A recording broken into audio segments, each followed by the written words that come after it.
Good morning dear student. एक बार संस्कार science academy online class में एक बार फिर आपका हार्दिक स्वागत, अभिनंदन। बेटा, लास्ट क्लास में हमने अलैंगिक जनन की दो विधियों के बारे में बात की थी। आज हम जो बात करेंगे वो बची हुई दो विधियों के बारे में बात करेंगे। ठीक है बेटा, इसमें हमने आज बात करना है मुकुलन के बारे में और पुनरुद्भवन के बारे में। तो आज हमारा जो पॉइंट होगा वो कौन सा होगा जी? मुकुलन होगा। मुकुलन यानी क्या होगा? बडिंग होगा। अब आपसे पूछे कि मुकुलन या बडिंग क्या है, मुकुलन किसे कहते हैं, तो सिंपल सा कॉन्सेप्ट यहाँ पर ये है बेटा। सबसे पहले मुकुलन या बडिंग क्या है, तो सिंपल सी बात है, यह अलैंगिक जनन की विधि है। यह अलैंगिक जनन की विधि है। इस विधि में क्या होता है बेटा, सबसे पहले किस में पाई जाती है, तो ये पाई जाती है जैसे हाइड्रा में पाई जाती है। हाइड्रा नाम सुना है? हाइड्रा जिस संघ का प्राणी है उस संघ का नाम है सिलेंट्रेटा संघ का प्राणी है। तो हाइड्रा के अंदर कौन सी क्रिया पाई है? मुकुलन पाई जाती है। इसके अलावा क्या पाई जाती है? यीस्ट के अंदर भी मुकुलन पाया जाता है। सामान्यतः बडिंग जो क्रिया होती है, जो अलैंगिक जनन की बडिंग की क्रिया है, ये कौन सी परिस्थिति में होती है? तो ये होती है कौन सी परिस्थिति में? अनुकूल परिस्थिति में होती है। अपन बात करें हाइड्रा के बारे में, तो हाइड्रा एक जो ये जीव है, ये कहाँ पाया जाता है? तो ये जल में पाया जाता है। तो कैसा प्राणी है? जलीय प्राणी है। हाइड्रा के बारे में हम बात करें बेटा, इसका शरीर क्या होता है? द्विस्तरीय होता है, यानी शरीर में कितने स्तर पाए जाते हैं? 2 स्तर पाए जाते हैं। और इसकी खास बात ये होती है कि इसमें अत्यधिक मात्रा में किसकी क्षमता पाई जाती है? पुनरुद्भवन की क्षमता पाई जाती है। तो ये अमीबा है। नीचे यहाँ पर ये होल्ड फास्ट है जहाँ से ये चिपका हुआ है, और यहाँ पर ये स्पर्शक हैं इसके, ये स्पर्शक हो गए, और ये इसका माउथ वाला पार्ट हो गया। होता क्या है अमीबा के अंदर, जब अनुकूल परिस्थिति होती हैं तो आधारी भाग की कुछ कोशिकाओं में तेज़ी से क्या होता है? विभाजन होने लगता है। तेज़ी से विभाजन होने लगता है, और विभाजन होने से जब कोशिकाएं तेज़ी से क्या करती हैं? विभाजन करती हैं, तो कोशिका के चारों तरफ क्या बन जाती है? गांठनुमा कोशिका इकट्ठी होकर गांठनुमा संरचना बना लेती हैं। तो यहाँ पर इसकी इस भाग में क्या बन जाएगी? गांठनुमा संरचना बन जाएगी, एक आउट ग्रोथ बन जाएगी बाहर की ओर। इस संरचना को हम बोलेंगे, क्या बोलेंगे बेटा? मुकुल। और मुकुल के बनने की क्रिया को हम नाम देंगे मुकुलन। क्या नाम देंगे बेटा इसका? मुकुल बनने की क्रिया का नाम होगा मुकुलन। और इज दैट क्लियर? धीरे धीरे ये मुकुल क्या करेगी? वृद्धि करेगी, और वृद्धि करके पुत्री हाइड्रा का क्या कर लेगी? निर्माण कर लेगी। ये हाइड्रा हो गया बेटा।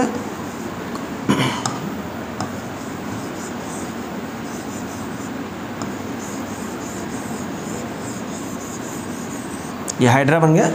और ये कौन सा हाइड्रा बन गया? ये हो गया डॉटर हाइड्रा या पुत्री हाइड्रा बन गया।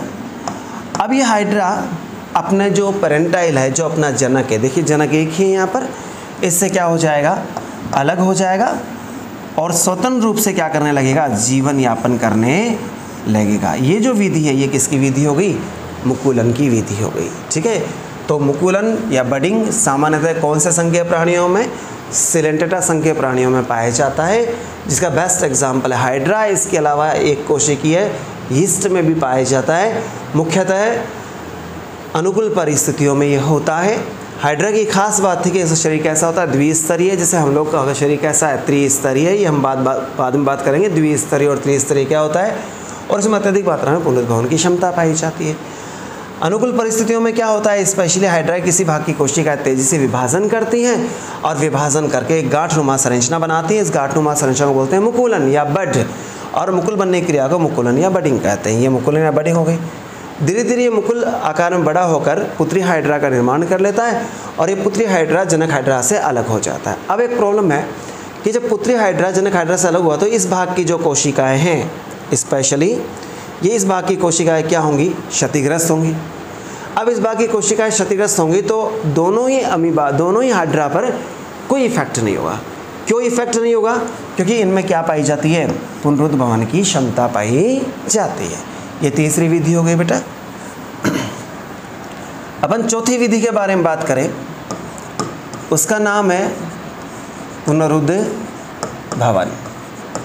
आपसे पूछा जाए रीजनरेशन या पुनरुद्भवन क्या है, तो किसी खोए हुए अंग का या नष्ट हुए अंग का, आई रिपीट, किसी क्षतिग्रस्त अंग का, किसी नष्ट हुए अंग का दोबारा क्या हो जाना, निर्माण हो जाना, पुनरुद्भवन कहलाता है। सामान्यतः ये जो पुनरुद्भवन जो अपन वर्ड यूज़ कर रहे हैं, ये पुनरुद्भवन उन जीवों में पाया जाता है जो कम विकसित प्रकार के होते हैं। मुख्य रूप से प्रोटोजोआ, पोरीफेरा, सिलेंट्रेटा, इनमें पुनरुद्भवन पाया जाता है। लेकिन कुछ कशेरुकी प्राणी हैं, जैसे आपने नाम सुना हो रेप्टाइल्स, स्पेशली आपने देखा होगा रेप्टाइल्स में कि जो लिजार्ड होती है, जो छिपकली होती है, वो छिपकली क्या करती है, जब उसे ऐसा लगता है कि सामने प्रीडेटर है या वो बच नहीं सकती, तो अपना बचाव करने के लिए अपने टेल पार्ट को, पूंछ भाग को क्या कर देती है, रिलीज़ कर देती है। और रिलीज़ करने के बाद जो प्रीडेटर्स होता है, परभक्षी होता है, उसका ध्यान किस तरह टेल की तरफ जाता है, क्योंकि वो थोड़ी मूव करती है। इतने में छिपकली अपना बचाव कर लेती है। तो लेकिन छिपकली को ये पता है कि उसने पूंछ क्या कर दी है, रिलीज़ कर दी है, छोड़ दी है, तो वहाँ पर क्या बन जाएगी, नई पूंछ का निर्माण हो जाएगा। लेकिन यहाँ पर एक बात ध्यान देने वाली बात यह है कि छिपकली के नई पूंछ बन जाएगी, लेकिन पूंछ से नई छिपकली का निर्माण नहीं होगा। तो आपसे पूछे पुनरुद्भवन किसे कहते हैं, तो आपका आंसर होगा किसी खोए हुए अंग का या नष्ट हुए अंग का पुनः बन जाना या निर्मित हो जाना क्या कहलाता है, पुनरुद्भवन कहलाता है। Is that clear? ओके। अब पुनरुद्भवन हमें बताया किस में पाया जाता है, अमीबा में, हाइड्रा में, स्पंज में, इन सब में क्या पाया जाता है, पुनरुद्भवन पाया जाता है। लेकिन यहाँ पर अब पुनरुद्भवन में क्या होगा, ये अमीबा है, जैसे इस अमीबा की जो कोशिका द्रव्य अंदर की ओर होता है, ये उसकी लेयर है। तो वास्तव में हमने कोशिका द्रव्य को क्या किया बेटा, देखो ये जो कोशिका द्रव्य है इसको हमने नाम दे दिया एक्टोप्लाज्म। अंदर वाला हिस्सा है इसको नाम दे दिया हमने एंडोप्लाज्म। अब मैंने कहा अमीबा, मान लो अमीबा कोई भाग अलग हो जाता है, जैसे यहाँ से ये भाग क्या हो गया, अलग हो गया, ये भाग अलग हो गया। अब आप कहें कि ये नए अमीबा का निर्माण कर लेगा, ऐसा नहीं होगा। इसके लिए एक शर्त है, पुनरुद्भवन में क्या होगा, जैसे इसका भाग कोई टूटेगा तो टूटे हुए भाग में खास बात यह है कि कोशिका द्रव्य के दोनों भाग होने चाहिए। कौन कौन सा, एक्टोप्लाज्म और एंडोप्लाज्म। जैसे ये यहाँ से टूट गया तो देखो इसमें एक्टोप्लाज्म भी है और एंडोप्लाज्म भी है। तो अमीबा जब खंडित होगा तो अमीबा के खंडित भाग में, दोनों भाग में एक्टोप्लाज्म और एंडोप्लाज्म दोनों होने चाहिए। यही कंडीशन किसकी है, स्पंज के भी है। जब स्पंज का कोई भाग टूटता है तो उसमें पुनरुद्भवन होगा, टूटे हुए भाग से भी नया स्पंज बन जाएगा, और जिस स्पंज से वो अलग हुआ है वहाँ स्पंज भी रिकवर हो जाएगा, दोनों हो जाएंगे।